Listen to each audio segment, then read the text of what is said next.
pagkatapos nating mag-file ng counter. Oh. Oh. Hindi mo na-expect, no? Oo. Ito nga ay nag-file ng kaso ng cyberbullying or ng cyber libel itong grupo ng BGYO. Oo.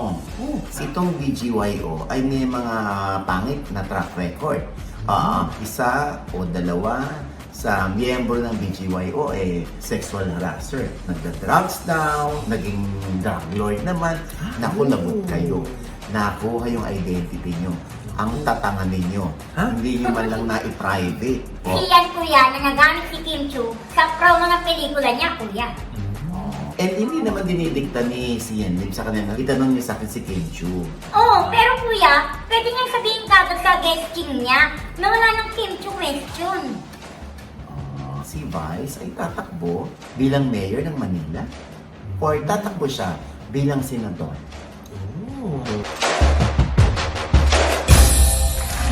Hello mga ka-happy! Dito po ang inyong mga lingkod. Ito na si Mama Lai! Ito si Ate Morena! At ito naman po si Papa Owen o si Diaz. Ano pa nga ba ang lagi nyo inihihilit sa amin? Chika mo na! Dali! Naku, nakakaloka ito, Loy. Bakit? Pagkatapos nating mag-file ng counter. Oo. Oh. Hindi mo na-expect, no? Oo. Hindi kasi Akala may ko nag-file tapos din na. kasi. Akala ko tapos na yung topic. Akala ko. Yung kaso hindi pa. Siguro kung pwede. Ito nga ay nag-file ng kaso. Sino? Ng cyberbullying or ng cyber libel itong grupo ng BGYO. Oo. Sila yung boy group na alaga rin ng Star Magic. Ang kapatid nila ang Bini. O sino pag dinimanda nila? Ay, ikaw daw. Uy! Wala akong sinasabi! Wala akong sinasabi! Meron daw isang personalidad Na? Gusto mo yung personalidad Oo. na dinimanda din daw nila Uy! Baka ikaw to ha, kasi Uy! nag-enjoy ka na. Ha? Ay, teka lang, sino ba yung dinimanda nila? Ayun na nga. Oh. Ang dinimanda nila ay si Brenna. Ha? Kuya, kumigil ka nga, di ko nga kilala yung mga yan eh. Ayan, joke ka na mo. Oy, nakikilala na ang BGYO. Oo! Malakas yan! Alam mo yung mga kakaganyan, kakaganyan, sisikat yan Oo. Kaya sinabi ko niya yung Bini dati, di ba? Sikat na sikat ang Bini Oo, ngayon. di ba? Oo. Diyan ako umani ng bashing. Pero at least, di ba? Tutuwa naman tayo sa pagsikat ng Bini. Yes! Ito ang BGYO, mabalik tayo. Oo! Dahil may ilang bashers daw na talaga namang nakitaan nila ng potensyal na maidemanda. Medyo below the belt na raw talaga yung kanilang tira. At feeling nila, parang ang dami-dami nila, parang halos nagkakaisa sila ng pagsasabi na itong BGYO ay may mga pangit na track record. Meron pa dyan na nag-akusa sa BGYO na ang isa o dalawa sa miyembro ng BGYO sexual harasser. Tapos meron pa nagda-drugs daw, yung ganon. Tapos hindi nga pinansin yung drugs. Naging drug lord naman. Diyos ko, halata mo talaga sinisiraan ng BGYO. Oo, parang meron demolition job na nagaganap. Kaya hindi na nakatiis. Dahil first time daw itong mangyari sa Star Magic na meron silang ididemanda. So, ang mga abogado naman ng Star Magic ang haharap dito para idepensa ang BGYO. Para daw matigil na ito. Dahil nakuha nilang mga identity. Naku, lagot kayo. Nakuha yung identity nyo. Ang tatanga ninyo. Hindi nyo man lang na-private ang inyong identity. Ayan. Kailangan talaga sampulan yung mga ganyan. Pinariringgan mo ba ako kuya? Ha? Hindi, uy, may laban tayo. Hindi, di ba? Ang akin na. Naipas mo. Hindi. Bakit naman yun? Diyos ko. Kami nga, ang ganda-ganda ng mga sinasabi namin, natidemanda pa eh. Oh. Ito talaga, talagang foul yun. Oo naman. Oo, wag naman ganon. Ang mga ganung salita yung libelous. Oo. Nay, sino yung showbiz personality na sinasabi mong tinutukoy na na-demanda din? Ayun nga, itinanong ko din yan sa aking Oo. source. At ang sabi ng aking source, hindi showbiz celebrity. Hindi celebrity. Parang kilala natin sa industriya, pero hindi kilala ng mga fans. Ganun. Pero taga-showbiz. Sa industriya natin, pero hindi raw, hindi kilala ng mga fans. Yun. Anyway, yung mga bata parang naapektuhan na kasi. Kaya, sila, parang bigyan na nga natin ito ng leksyon itong mga ito. Kasi wala na sa lugar. Ayan, ako Diyos ko po. Hanggang saan yan, no? Aabot yung litigasyon na yan. Yan yung mga nagpo-prosper. Yan yung mga nagpo-prosper, no?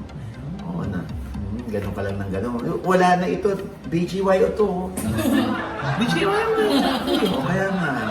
Di lang yung yung reaction pang B eh. BGYO ito. Anay! Tensa naman ako. Rolly yung gamot. Ay, God. Talaga nga, alam mo, pagpapasikat ka talaga, ayan, kasama yan. Sumasabay yan sa'yo, yung mga ganyang intriga na yan, Yung kahit walang basehan, talagang pag gusto kang sirain, sisirain ka. Katulad nito, Lloyd. Oo. Abay, si Kim Chiu, at saka si Sian Lim. Ano na naman, di ba sabi ni Kim Chiu, tama na, move on na? Ako bang sinabihan niya? Hindi nga ikaw. Kaya diretso lang tayo. Hindi, kasi nga, ito nga sa X app. Dating Twitter. Talagang pinag-dikit yung picture kung saan ang Kim Pao ay nasa Sorsogon.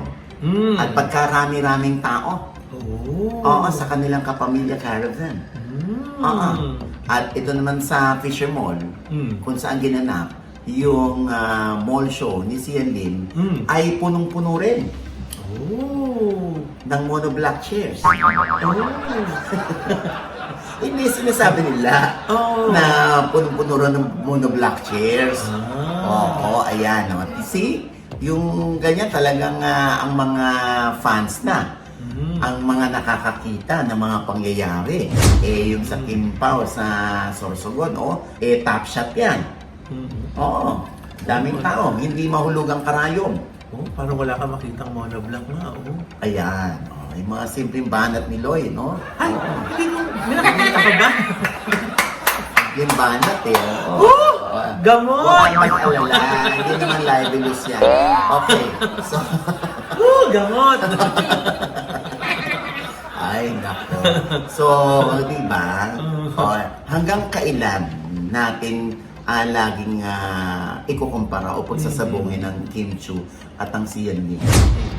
Samantalang sabi nga ni Kim Chiu, move on na, ayoko nang magsalita about him. At ito naman si Sian Lim.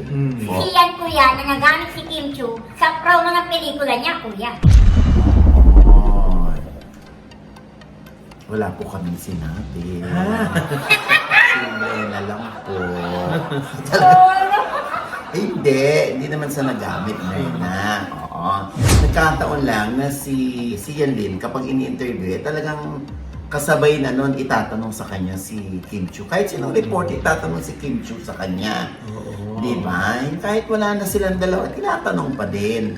And hindi naman dinidikta ni Sian Lim sa kanila. Itanong niya sa akin si Kim Chiu. Di ba? Pero kuya, pwede niyang sabihin kagad sa guesting niya na wala ng Kim Chiu question. May point na naman si Mrena. Sa dal-dal-dal-dal natin dito, mas naalala nila si Mrena. Mga ganyan-ganyan ni Mrena. Anyway, lesson learned. Diba? Tama nga naman si Mrena, pag may mga guessings tayo, ayaw na nating idamay pa o ipatanong pa yung tungkol sa nakaraan, sabihin na agad natin sa production staff na wala nang ganito. Ay, hindi pwede yun, hindi ka makakapag-guess o hindi na ako mag-guess. Pwede pala ganun. Prinsipyo yun. Diba? Pero kung ipagpipilitan pa rin at pagbibigyan ninyo, ibig sabihin, hindi nyo pa nga kayang bitawan yung nakaraan. Oo.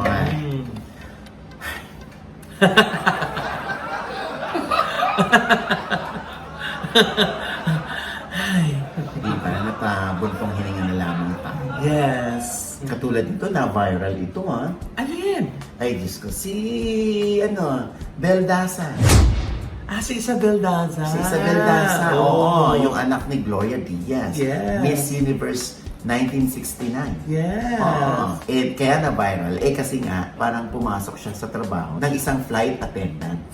O yung totoo ba yun? Oo. Ano ba yun? For the content? O Hindi. talagang nag-apply siya at natanggap siya sa trabaho? Hindi, ang sabi sa akin ni Bel, nung nag-comment ako sa kanyang IG, sabi ko kung siya ba yung nasa Cebu Pacific na flight attendant. Sabi niya, Mama Oji, yes, ako nga yun. Tinry ko lang, ang hirap pala. Ibig sabihin, tinry lang niya. Pero, kumbaga, for experience siguro. O kasi kung for the content yan or for virality, parang wala namang, hindi naman vlogger yata itong si o hindi naman kilala si Bel na nagbo-vlog or nagko-content talaga. So, hindi siya for the video. Talaga meron lang nagpasa ng kanyang larawan na siya nag-serve sa mga passengers ng Cebu Pac. So, ibig sabihin ni Bel na tinry ko lang, mahirap pala. So, ibig sabihin, nahinto na siya. Pero at least meron siyang, di ba, may experience siya. Yes. At syempre, meron na idea si Bel kung ano pinagdadaanan ng isang flight attendant. Sumasaludo rin siya sa hirap ng isang flight attendant. Oo. Yung bang ngumingiti ka na kahit pagod ka na. Di ba? Ganon talaga ang isang flight attendant. Kaya kahanga-hanga sila. Lalo yung mga international flights noon yung mga 18 hours. Oo, di ba? Na nakatayo sila, no? Ako din, kuya, pangarap ko yan eh. Pangarap mo? Maging flight attendant? Hindi, kuya. Maging ano? Passenger.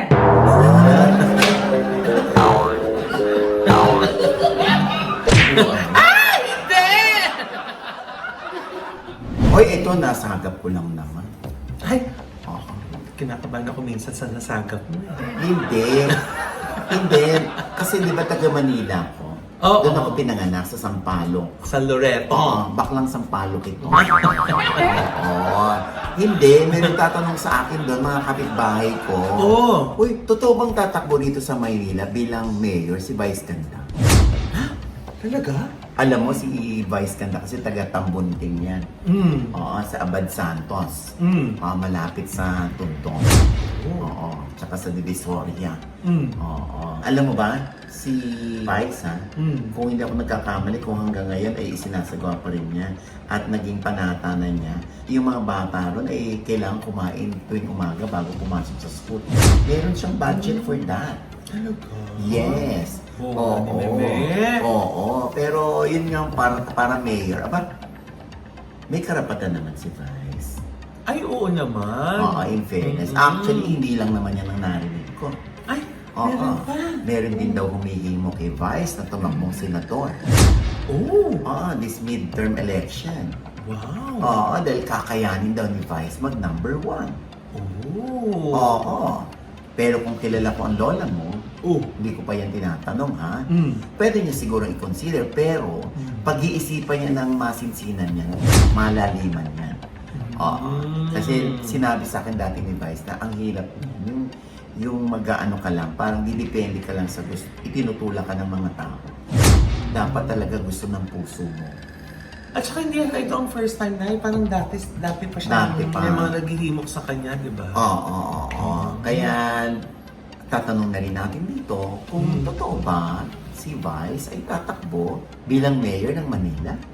Or tatakbo siya bilang senador. Oh. At yung totoo ba kung maraming humihimok sa kanya ay totoo. So iniintay lang talaga daw ang sagot ni Vice. Oo, di ba? Taray. Taray. Oo, di ba? Mayor Vice. Oo, mayor na, Vice pa. Di ba? Mayor Vice. Oo, Senator Vice. Oh, Ah. Senator na, Vice pa. Eh, pag nag-vice president siya, Vice. Ganda, no? Vice, get up! Ha? Anyway, ayan. Siyempre lahat naman, kung nasa edad at ikaw ay natural born Filipino at residente ka ng Pilipinas at hindi ka lumaki lang basta sa farm. Yung sabi ko, parang lumalayo na. Napunta Pwede na ng farm. pwede kang kung may kapasidad ka, malinis ang hangarin mo, makatulong, makapagserbisyo sa kapwa. Tama. Bakit ang hindi? Hindi Oo. ba? Oo, lalo na may kapasidad si Vice. At siyempre, si Vice naman ay hindi naman mangungurakot siya dahil Haverina yan sa buhay. Totoo. Oo. Pero ang tanong, willing ba naman si Vice? Oo. Ayun lang. Yan ang kanyang aalamin at marami siyang kukonsultahin dyan. Para mapaniwala niya ang sarili niya na sige na, na, gano'n. Abangan natin yan, ha? Naku, I'm sure matutuwa ang mga supporters ni Meme if it ever. Yung mga diba? little ponies. Yeah. Anong gusto niyo? Comment below. Senador o Manila Mayor si Vice Ganda? Ayan. And with that, mga kaibigan, ito po ang inyong mga lingkod. Ito po si Mama Loy. Kung ano nanonood sa akin na hindi pa namin subscriber, please subscribe now na. Click the subscribe button na nandiyan sa ibaba. At kung hindi po ang aming episode at meron kayong komento sa lahat ng aming chika, comment na below. I-click ang like button at huwag kalimutan i-click ang notification bell. Dahil pakinig niya, kayong unang-unang manonotify na meron kaming latest update. At syempre pa ang kanya-kanya namin channel. Yes, sana manonood ko at subscribe po kayo sa channel ko. That's Mama Loy. M-A-M-A-L-O-I. May bago pa tayong vlog dyan. At syempre nais natin pasalamat kay Dr. Jessica D ng Ideal Vision. Ayan, nakakuha ko ng bonggang-bonggang shades, Nay. Ay, oh, Balenciaga. Ang pare ng shades mo. hindi ko mas- Invisible. Kita mo ba? Oo. Kita mo, ikaw lang nakakakita ng invisible, ha? Grabe, kamukha mo si Jessica Alfaro. Ha? Oo. Hindi naman yung suot ko na... Ha? Oo. Diba? Bakit nga si, Sino? Bea. Oh! Sino yun? Bea. Bea, ano? Binene. Okay. Nag-file ka, tapos tinalik ka. Ha? Ayan po, Ideal Vision, napakarami po nilang mga brands na available sa kanila pong Correct. store. At napakarami din po nilang mga promos. Kaya bisitahin niyo po ang mga Ideal Vision branches, lalo na po yung nandun sa SM North, ha? Ayan ako, yung mga ikakasal po dyan. We'd like to invite you at the Philippine Wedding Summit ngayong June 22 and 23 sa Space at One Ayala. Ayan po, may booth po ang La Vida Events ni Mama Loy dyan. Kita-kita po tayo. At syempre, thank you very much, Dr. JC Solis of Gorgeous Smile Dental Clinic para po sa aming gorgeous na ngiti ni Nanay. Nandiyan po sila sa E. Rodriguez sa tapat lang po ng Christ the King Church. Ayan. At syempre, Pamrena. Yes, hello mga ka-update. Papalo naman po ng aking FB page. At Mrena po, M-R-E-N-A. Yes! Thank you, Dr. LJ Libatike of Smile Creation. Yes. LJ. At syempre pa, ang akin pong panayam pa rin kay Elijah Canlas. Ha? Napakahusay. Oo, at grabe, ang ganda ng mga comments sa kanya, no? Ayan, at syempre pa, ang pasasalamat natin sa Horchata Cafe. Ayan yung nasa second floor ng Paldo Korean Restaurant ni Ryan Bang, dyan sa Scout Santiago. Oo, ayan. Ako, napakasarap ng kape nila. Nabigla ko tuloy namin. Oo. Diba? May kakaibang aftertaste eh. Yung kanilang kape horchata. Oo. Sana Yung matikman naman namin. Aray!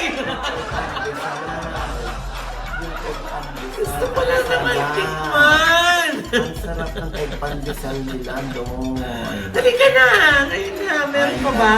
Oo, bukas pa yan hanggang 12 midnight. Ayan, at syempre pa, maraming salamat sa nagpapaganda sa amin at nagpapakinis ng aming cookies. Ayan, syempre, ND Skin Beauty and Wellness Center. Yes. Diyan po yan sa tapat lamang ng ABS-CBN along Mother Ignatia. Grandia Place. Oo, nako. Alam nyo, Diyos ko, ang daming pumupunta dyan dahil nga sa atin. Naku, salamat po. Talagang kung ano yung mga pinagagawa nyo, paggawa nyo rin sa amin. Ay, pero tuloy na po kayo eh. Kayo! Ay, sa ski. Oo.